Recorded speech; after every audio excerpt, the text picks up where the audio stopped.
안녕하세요. 뉴스반장입니다. 5일 검찰이 조국 교수의 서울대 연구실을 전격 압수수색했습니다. 또 정경심 교수에 대한 구속 후 5차 소환 조사도 이어갔는데요. 이게 이제 내용이 자녀들 고등학교 때 인턴십 증명서를 위조했다라고 검찰이 보고 있죠. 그걸 지금 압수수색한 건데 목적 추정되는 목적은 조 전 장관의 서울대 사무실을 확보하려고 했겠죠. 거기 검토. 근데 이제 자녀의 고등학교 때 인턴 증명서를 두고 자택 그리고 사무실 자녀들이 지원할 모든 대학 압수수색을 이미 했었죠. 이런 종류의 압수수색은 한국 정치사에 과거에도 없었고 앞으로도 없을 겁니다. 자녀들의 고등학교 인턴 증명서 가지고 이렇게까지 하는 것은. 더군다나 그 시기가 하필이면 이게 공교롭다고 보지 않는 사람들도 있어요. 조국 전 장관의 자택을 압수수색할 때도 그랬고 조국 전 장관의 사무실을 압수수색하는 이번에도 그런데 하필이면 대통령이 유엔 혹은 아세안 외교 성과가 주목받아야 할 시점에 꼭 이런 대형 압수수색이 있어요. 그래서 첫 번째는 그랬다고 치고 유엔 때 시급해요. 뭘 하필 그 시점에 압수수색을 하는지. 그리고 언론이 보도할 때 허위 증명서라고 하는데 허위 증명서가 입증된 바가 없습니다. 검찰이 그렇게 주장하는 거지. 이 보도가 앞으로 어디까지 갈지 모르겠는데 아마 조국 전 장관 소환이 이제 다가왔다 이런 뉴스로도 읽힙니다. 6일 TBS 김어준의 뉴스공장에 김어준 공장장이 한 말입니다. 압수수색의 대마왕, 무능한 검찰, 이제는 윤석열을 지칭하는 그의 별명이 되어버렸는데요. 압색 대마왕 윤석열, 무능춘장 윤석열, 참 안타깝습니다. 6일 새벽 한 보수 유튜브가 검찰 핵심부와 술 한잔을 하며 들었다는 이야기를 업데이트했는데요. 내용을 정리해서 그대로 전하면 이렇습니다. 검찰 핵심부와 한잔하면서 묻고 또 물었습니다. 상황은 절망적입니다. 검찰 내부의 분위기는 허탈 그 자체입니다. 조국 구속은 힘든답니다. 조국이 연관된 증거가 없답니다. 방향을 잘못 잡았답니다. 사모펀드를 뇌물과 연관시키려는데 아무리 털고 털어도 나오는 게 없습니다.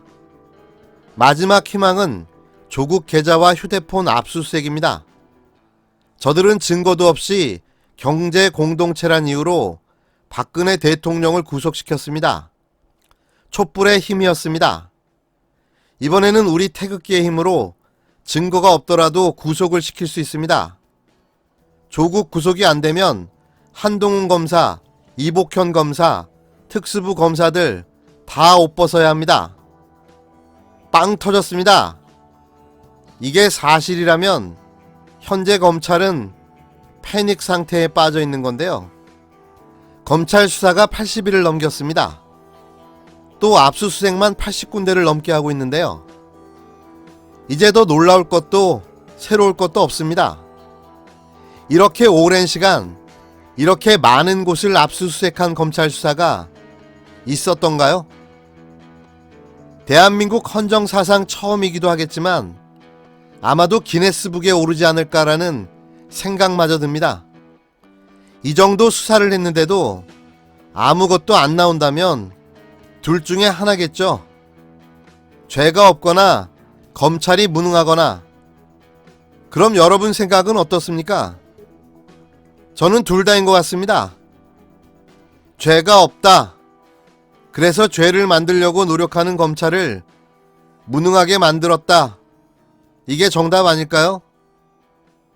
제 생각에는 압수수색만 하다가 윤석열 총장의 임기가 다 끝나지 않을까라는 생각마저 듭니다. 이번 조국 사건은 고집불통의 아나무인 무대뽀 정신으로 무장한 검찰이 얼마나 무서운지를 보여주는 대표적 사례로 기록될 것입니다. 조국 일가족을 엮어 기소 구속하려다 정작 수사해야 될 검찰 권력이 마비가 되어버렸으니 가슴이 아픈데요. 패스트트랙 사건 수사는 언제 할 건지, 나경원 자녀 의혹 수사는 언제 할 건지, 촛불 계엄령 수사는 또 언제 할 건지, 해야 할 수사는 쌓여가는데 오로지 조국이라니 대단합니다.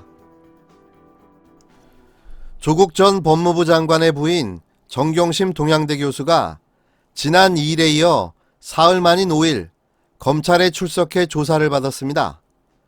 검찰은 조 전 장관의 서울대 법학전문대학원 연구실을 압수수색해 인턴 증명서 허위 발급 의혹과 관련한 자료를 확보했는데요. 하지만 뭘 확보했는지 구체적으로 보도되진 않았습니다. 서울중앙지검 반부패 수사 2부 고영곤 부장검사는 이날 오전 10시께부터 정 교수를 서울구치소에서 소환해 변호인 입회하에 조사를 했는데요. 지난 23일 구속 수감 이후 벌써 5번째입니다. 이는 굉장히 이례적인 소환 조사인데요. 거의 3일에 한 번꼴로 소환한 겁니다. 아픈 사람 계속 오라가라 하면서 괴롭히는 검찰의 전형적인 압박 수사 방식인데요. 검찰은 구속 이후 총 6차례 소환을 통보했지만 정 교수는 건강상의 문제를 이유로 2차례 불출석했습니다. 이는 4차례 출석 중 조사 중단을 요청해 중단된 횟수는 2번인 겁니다. 정 교수 측은 구속되기 전 뇌종양, 뇌경색 진단을 받은 사실을 공개했었는데요. 어린 시절 사고로 오른쪽 눈을 실명한 점 등을 설명한 그는 수감 후에도 안과 진료를 신청하는 등 건강 이상을 호소하고 있습니다. 검찰은 정 교수가 이처럼 건강 상태를 이유로 조사 중단을 요청하거나 사유서를 내고 나오지 않아 출석 횟수에 비해 제대로 조사가 되지 않았다고 보고 있는데요. 이게 말이 됩니까? 도대체 언제까지 몇 번이나 더 조사를 해야 하는 겁니까? 얼마나 엄청난 범죄를 저질렀길래 이렇게 할 수 있는 겁니까? 결국 자신들의 무능함을 강압수사와 가족인질극으로 허위 자백을 받아보겠다는 건데요. 조국 일가족한테 통할까요? 그간 검찰 수사에서 보여준 결연하기까지 한 조국 일가의 모습은 윤석열의 정치 검찰들에게 또 한 번의 굴욕을 안겨줄 것입니다. 그리고 이 모든 게 끝나면 반드시 그 죗값을 물어 국민의 이름으로 꼭 되돌려드리겠습니다.